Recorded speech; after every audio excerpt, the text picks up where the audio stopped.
गुरु चरण सरोज रज निज मन मुकुर सुधारी वरणहु रघुवर बिमल जस जो दायक फल चार। बोलिए सियावर रामचंद्र की जय। आइए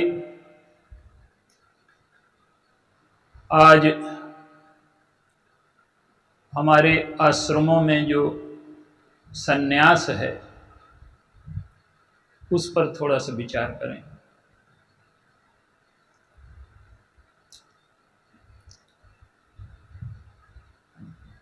जब व्यक्ति 3 आश्रमों से ऊपर उठ करके चौथे आश्रम में प्रवेश करता है सन्यास में, तब वो नर से नारायण हो जाता है। सन्यास जीवन की चरम अवस्था है। द्वंद्व से मुक्त कैसा जीवन होता है जिसे मोक्ष कहते हैं, वो साक्षात सन्यासी में प्रदर्शित होती है। आइए उसके स्वरूप पर थोड़ा सा। व्यक्ति जब सन्यास लेता है तो वस्त्र उतार देता है, भीख स्वीकार कर लेता है, कटोरा। वस्त्र उतारने का तात्पर्य क्या है? वानप्रस्थाश्रम में वो काम पर विजय का प्रयास करता रहा है। ब्रह्मचर्य में उसने जो संयम किया था वो अज्ञानजनक था। उसे काम के रस का बोध नहीं था, काम की सीमा का पता नहीं था, उसके सुख दुख का पता नहीं था। ब्रह्मचर्य से जब गृहस्थ में आया तो उसे काम की सीमा, उसके साथ जो उस सुख के साथ जो दुख मिला हुआ है, उन सारी चीजों का उसे बोध हुआ। वानप्रस्थ में फिर वो संयम करता है, लेकिन वो संयम अज्ञानजन्य नहीं है, वो ज्ञानजन्य है। धीरे धीरे वानप्रस्थ में ऐसा अभ्यास हो जाता है कि उसे आवश्यकता नहीं रह जाती संयम के लिए किसी अभ्यास की, और वो जब सन्यासी होता है तो काम पर पूर्ण विजय पा लेता है। उसकी जो नग्नता है, कपड़े का उतार देना है, वो काम विजय का प्रति। देखिए, नग्नता 2 प्रकार की होती है जीवन में। एक तो नग्नता है काम से जुड़ी हुई, और एक नग्नता है ज्ञान से जुड़ी हुई। काम की जो नग्नता है वो द्वैत की सृष्टि करती है, और ज्ञान की जो नग्नता है वो अद्वैत की सृष्टि करती है।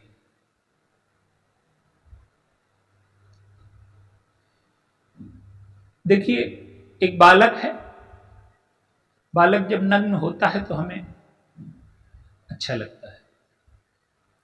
क्यों? कि वो काम की वृत्ति से परे है। इसी प्रकार सन्यासी की नग्नता में एक सौंदर्य है। वो सौंदर्य पार्थिव नहीं है, वो अपार्थिव सौंदर्य है। लेकिन वो व्यक्ति वही समझ सकता है जो काम की सीमा से ऊपर उठ गया। असल में शास्त्रों में जो स्थितियां लिखी हैं उसे समझना इसलिए कठिन है कि सामान्य जो जीवन है वो वृत्तियों से संचालित है, और उनकी जो श्रेष्ठतम स्थिति है वो अनुभूति जब तक हो नहीं जाती व्यक्ति को, तो वो निचले स्तर पर बैठा हुआ ऊंची स्तर की बात ही नहीं समझ सकता। मिठाई का स्वाद हमें पता है, पर अमृत का स्वाद पता नहीं, तो हम मिठाई से अधिक नहीं समझ सकते। तो जो वो नग्न होता है तो कोई दूसरा रह ही नहीं जाता।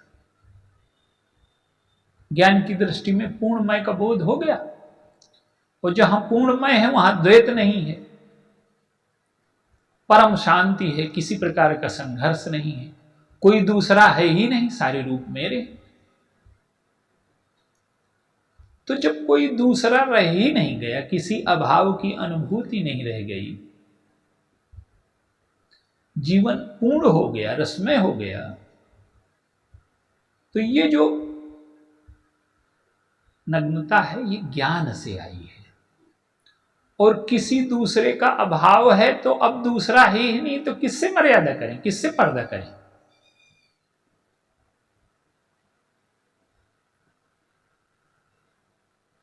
तो जब आप काम से ऊपर उठते हैं, जब बालक हैं तब आप काम से मुक्त हैं, लेकिन अभी वासनाएं सुसुप्त हैं। गृहस्थ में वासनाओं की पूर्ति हुई, उससे ऊपर उठे। फिर जब व्यक्ति काम मुक्त हो जाएगा, जीवन में काम न रहेगा, शरीर से ऊपर उठ जाएगा। काम से शरीर का जन्म होता है ना, और ये जो सन्यास की अवस्था है ये शरीर से ऊपर उठ करके ज्ञान में स्थित हो जाने की अवस्था है। जब व्यक्ति ज्ञान में स्थित हो जाएगा, शरीर से ऊपर उठ जाएगा। सन्यास क्या है कि जन्म और मृत्यु दो पक्ष हैं जीवन के, तो जन्म और मृत्यु दोनों को स्वीकार कर लेना और दोनों को समान समझ लेना। जय पराजय, हानि लाभ, जन्म मृत्यु जब समान हो जाए उसकी दृष्टि में, वो व्यक्ति सन्यासी हुआ। और एक चीज और देखिए, हम लोग अपने को बड़ा सिद्ध करने के लिए, चाहे धन से अपने को बड़ा सिद्ध करें, चाहे पद से अपने को बड़ा सिद्ध करें, चाहे जाति से अपने को बड़ा सिद्ध करें, चाहे विद्वता से अपने को बड़ा सिद्ध करें, किसी न किसी रूप में हम अपने अंदर बड़प्पन की एक वृत्ति रखते हैं और उससे दूसरों को तौलते हैं। वो अहंकार की वृत्ति है। हम इतने पैसे वाले हैं, दूसरे के पास नहीं, तो हम श्रेष्ठ हो गए। ये हमारी बनाई हुई परिभाषा है, ये कोई सार्वभौम परिभाषा नहीं है। ये कोई ऐसी परिभाषा नहीं है कि ये सत्य है, हमने बनाया है, हमारी मान्यता है ये। सन्यासी क्या करता है कि बड़प्पन की जो मिथ्या परिभाषाएं हैं, धन की, पद की, जाति की, शरीर की, सुंदरता की, सारी मिथ्या परिभाषाओं से ऊपर उठ गया, जिसके लिए हम जीवन लगा देते हैं, छोड़ दिए उसे। अब उसने कटोरा ले लिया,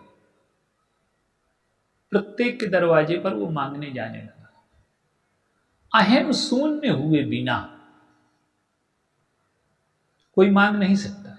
ये जो भिखारी मांगते हैं ये अहम शून्य नहीं है, ये अहम को दबाए रहते हैं, लोभी हैं, अकर्मण्य हैं, या आवश्यकता हो जो भी हो, तो उनका अहम सुसुप्त है, दबा हुआ है, अहम शून्य नहीं हुए। सन्यासी जब मांगने जाता है वो अहम शून्य हो चुका है। एक और चीज देखिए, वो लोभ की वृत्ति से ऊपर उठ गया है। कल के लिए उसके पास कुछ नहीं है, कोई संग्रह नहीं करता वो। क्यों? उसे भरोसा है, जीवन के पूर्ण सत्य को वो जान चुका है, कल की व्यवस्था करने वाला है, आत्मा और परमात्मा के एकत्व को वो जानता है और उस परमात्मा की व्यवस्था पर उसे पूर्ण भरोसा है। वो स्वयं अब कोई कर्म नहीं करता। तो जो सन्यासी है वो काम का भी जीता है, लोभ का भी जीता है, अहंकार का भी जीता है, और जो चौथी स्थिति है चित्त की, संस्कार की, मोह का भी जीता है। उसके जीवन में अब कोई मोह नहीं बचा।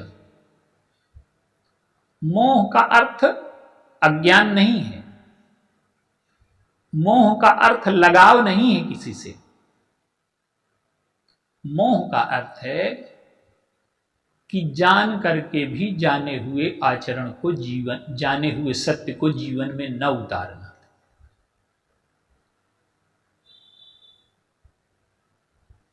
तो अंतःकरण की चारों वृत्तियों पर उसने विजय पा ली, मन पर, बुद्धि पर, अहंकार पर और चित्त पर। और ऐसा व्यक्ति जो इस स्थिति में पहुंच गया हो, जब वो संसार में रहेगा तो वो एक दीपक बन करके रहेगा। क्या कि हम इतनी सुविधाओं के बीच में रह करके भी प्रसन्न नहीं है, और वो उसके पास कुछ ना होने के बाद भी वो प्रसन्न है। परमानंद उसके जीवन में पूर्णता प्राप्त कर ली उसने। भक्ति की भाषा में कहें तो भगवान को पा लिया, ज्ञान की भाषा में कहें तो वो पूर्ण हो गया। तो जब ऐसा व्यक्ति समाज में रहेगा तो समाज को जगाने का काम करेगा। वस्त्र बदल लेने से, आश्रम बना लेने से, बढ़िया आश्रम हो जाने से कोई सन्यासी नहीं होता। सन्यास तो अंतःकरण की उस उच्चतम अवस्था का नाम है जब व्यक्ति के जीवन में मोक्ष साकार हो गया। किसी भी व्यक्ति, किसी भी परिस्थिति, किसी भी वस्तु की उसे आवश्यकता न रह जाए अपने आनंद के लिए। सन्यासियों को बहुधा हम आनंद शब्द से या स्वामी शब्द से पुकारते हैं। स्वामी का अर्थ है कि वो अपने जीवन का राजा हो गया। इंद्रियों की गुलामी गई, उसकी मन की गुलामी गई। न मन का, न बुद्धि का, न अहंकार का, न चित्त का, किसी का गुलाम नहीं रहेगा, स्वतंत्र हो गया। अब देखिए, काम एक तरह की गुलामी है। हमको कोई वस्तु अच्छी लगी, स्त्री, वस्तु, परिस्थिति, तो हम चाहते हैं कि हम उसके साथ रहें। हमें मीठी लगती, तो काम ने क्या किया कि आपकी स्वतंत्रता को बाधित कर दिया। जब तक काम है, जब तक कामना है, आप स्वतंत्र हो ही नहीं सकते। तो सन्यासी अगर काम से मुक्त हो गया तो उसने मोक्ष को पा लिया। आप देखिए, एक शब्द आया है रामचरितमानस में, थोड़ा व्याख्या करें उसकी। भगवान राम को जाना है वनवास। सुमंत्र आते हैं, कैकेयी जी ने भेजा कि तुम जाओ राम को लिवा लो। कैकेयी समझती हैं कि यहां आकर के एक तो राम इतने संकोची हैं कि मना न कर पाएंगे, और अगर मना कर देंगे तो दशरथ जी को ये लगेगा कि हमारे सत्य के लिए कोई त्याग ही नहीं कर सकते, इसलिए बुलाया। गोस्वामी जी ने 3 उपमाएं लिखी। रघुकुल दीपहि चले उलवाई, जाई दीख रघुवंश माई, और फिर लिखा है मन मुस्काए भानुकुल भानु। तो देश काल व्यक्ति, अयोध्या में सुख है, अगर ये भगवान राम के मन में होता तो वो दुखी हो जाता। कैकेयी मां सुख देती हैं, ये होता तो दुखी हो जाता। कल ही मुझे राज्य मिलना था, कल ही निकाले दे रही, ये अगर होता तो दुखी हो जाते। तो उनका जो आनंद है वो पूर्ण है और किसी के भरोसे नहीं है, इसलिए सूर्य कुल का सूर्य कहा गया। तो सन्यास जीवन की वो चरम अवस्था है जब व्यक्ति आनंद की पूर्णता में पहुंच जाता है, बिना किसी वस्तु के, बिना किसी विषय के, बिना किसी परिस्थिति के, देह से ऊपर उठ करके।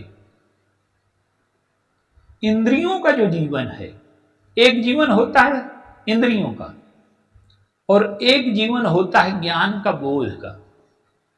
इंद्रियों का जो जीवन है वो एक सीमा तक होता है, इसके बाद उसमें पूर्णता नहीं होती। उसके माध्यम से सुख आ सकता है या दुख आ सकता है।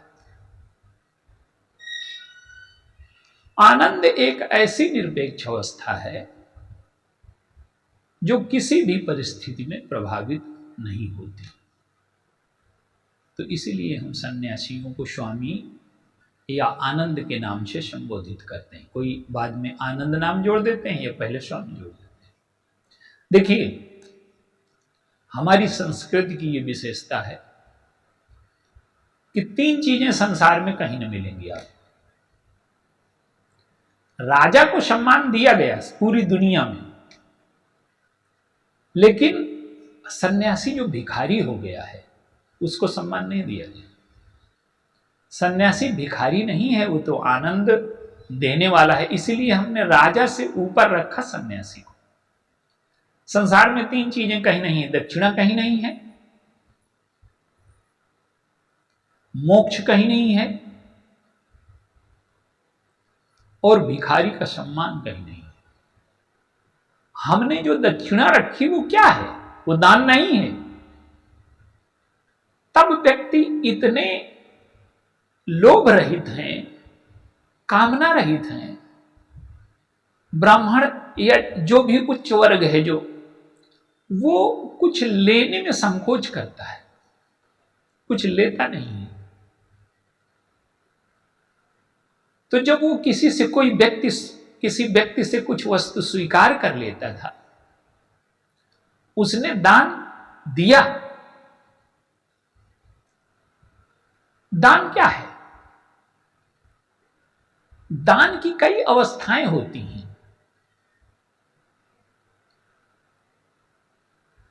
पहले वस्तु का दान दीजिए, फिर उसके साथ जो ममत्व है उसका दान दीजिए, और फिर मैं दानी हूं इसका दान दीजिए। तो जब कोई दान स्वीकार कर लेता था तो दान देने वाला कृतज्ञ हो जाता था कि आपने अगर दान स्वीकार कर लिया तो मैं कृतज्ञ हो गया, क्योंकि आप न स्वीकार करते तो ये बोझा न उतरता मेरे जीवन से। तो फिर उसे दक्षिणा दी जाती थी। आपने दान स्वीकार करके जो हम पर उपकार किया है, उस कृतज्ञता का परिणाम है दक्षिणा। संसार में यह शब्द कहीं नहीं है, अगर होगा तो उसका कोई अर्थ नहीं जानता। तो दक्षिणा और सन्यास, राजा से हमने ऊपर क्यों रखा सन्यासी को?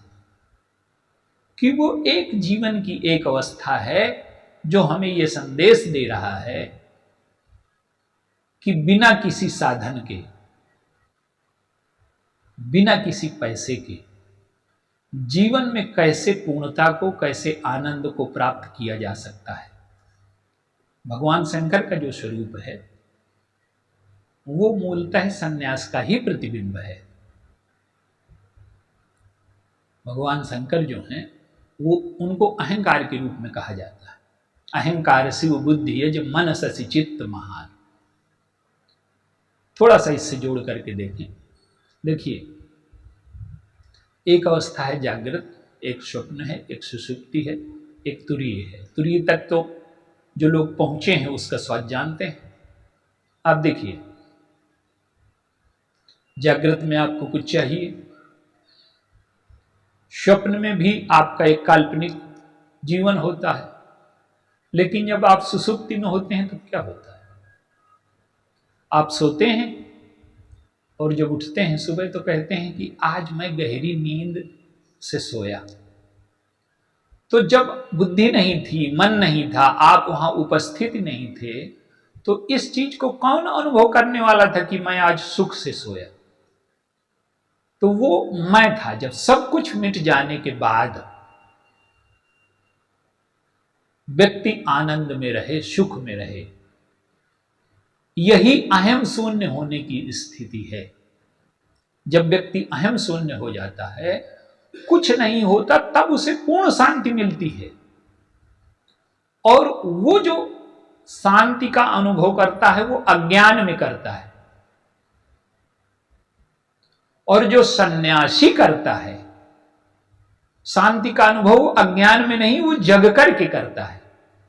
सकल दृश्य निज उदर मेल सोवै निद्रा तज जोगी, और सोई हरिपद अनुभवे परम सुख अतिशय द्वैत वियोगी। सकल दृश्य निज उदर मेल, सारे दृश्यों को अपने हृदय में समेट लिया, और सोवै निद्रा तज जोगी, जो अज्ञान की निद्रा है उसने छोड़ दी, वो शरीर की निद्रा नहीं, जो अज्ञान की निद्रा में हम जीते हैं वो छोड़ दी। तो निद्रा छोड़ दी और सोवै निद्रा तज जोगी, ये जो स्थिति है, इस स्थिति को संन्यास कहते हैं। और भगवान राम को देखिए, चाहे भगवान शंकर को देखिए, ये जीवन के सारे पक्षों को आलोकित करते हैं। भगवान राम मुनिवेश में गए तो सब कुछ छोड़ करके गए,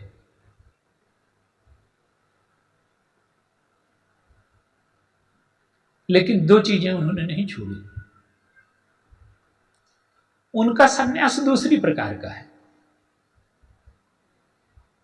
शस्त्र नहीं छोड़ा। हम स्वार्थ के लिए युद्ध न करेंगे, पर समाज में संकट आएगा तो हम युद्ध करेंगे। अपने सुख दुख के प्रति उदासीन हो सकते हैं, पर दूसरों के सुख दुख के प्रति उदासीन नहीं हो सकते। हमारे जीवन में क्या है कि हम अपने दुख सुख के प्रति संवेदनशील हैं, दूसरों के दुख सुख के प्रति संवेदनशील नहीं है। भगवान राम कहते हैं अपने दुख सुख के प्रति संवेदनशील नहीं, दूसरों के लिए। और एक चीज और उन्होंने नहीं छोड़ी, ये सन्यास की दूसरी अवस्था है। अयोध्या गए तो अयोध्या में क्या सुख था इसकी कभी याद नहीं करते, लेकिन अयोध्या वाले मुझको कितना प्रेम करते हैं इसकी याद करते हैं। जब जब राम अवध सुध करही, तब तब बारी विलोचन भरही।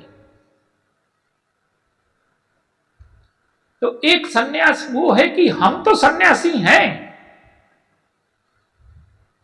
हम अपने दुख सुख से उदासीन हैं, पर समाज के दुख सुख से उदासीन नहीं है और समाज के प्रेम से उदासीन नहीं है।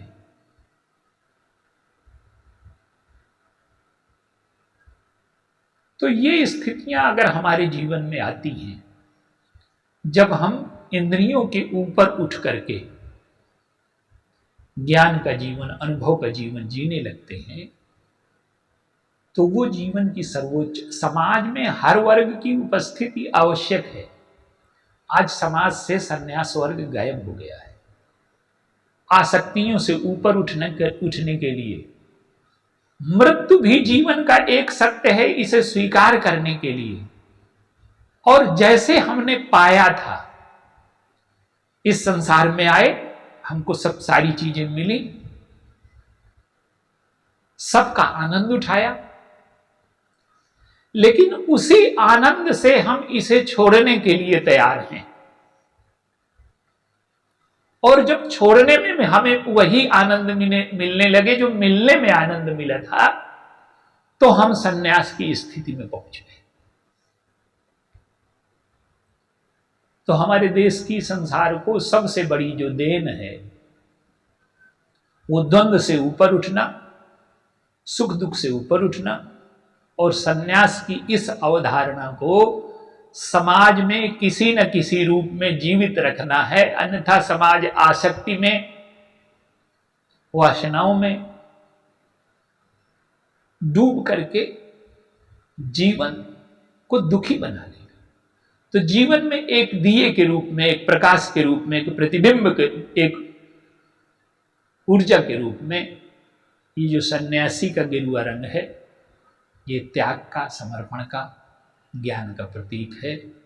तो ये जो चौथी अवस्था है हमारे जीवन की, ये समाज में दिए का काम करे और हमें आसक्तियों से ऊपर उठने में, जीवन के द्वंद्व को समझने में सहायक हो। बोलिए सियावर रामचंद्र की जय।